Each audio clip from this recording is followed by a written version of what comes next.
Well, here we are. I haven't done any videos for months.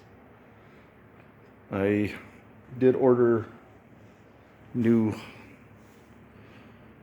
rocker studs. These were, I felt, a little on the short side. I think the new ones are like an 1/8 inch longer, so it puts this little locking screw down in there farther. So the stud covers or the poly lock goes down on there further, because I think before they were only covering like maybe an 1/8 to a 1/4 inch down onto the stud. Now it should be further in there. A lot happier with that. But I did have to pull the valley cover off and modify it. I cut it down in all the areas around the intake, and I still waiting on parts. I ordered gaskets that are made so you can open them up to match the ports, plus they're thicker, so it'll raise the intake up a little bit more to hopefully help clear that. I got parts for my 455, which actually got back from the machine shop last week. The block is decked. It was decked 6/1000ths.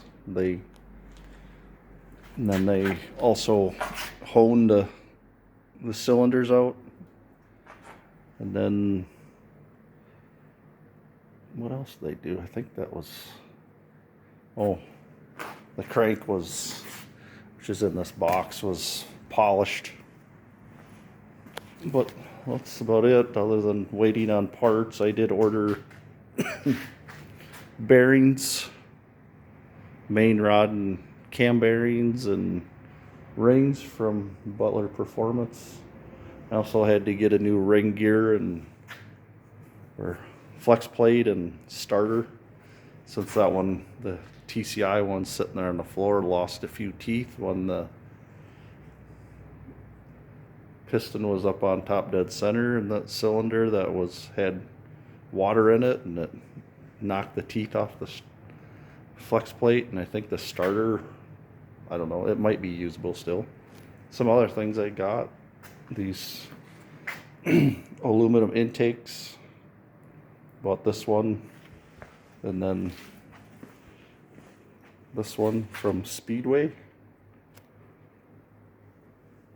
See, this one still has the water crossover attached. I took this one off, cut it off, slightly modified the bottoms of this.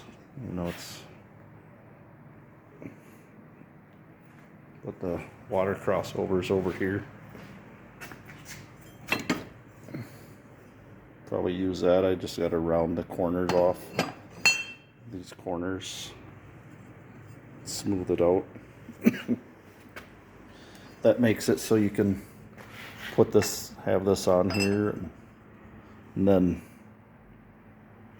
the intake can be removed without draining the water or coolant, which is kind of nice for testing different intake manifolds. But I think that's it. Been kind of sick on and off for the last few months, the sinus thing. But yeah, I think that's it. I did get this box. There's a limited slip in there for the Chevelle. Since I never got the pin out of that one, I'm probably gonna have to cut it out somehow. And that's only it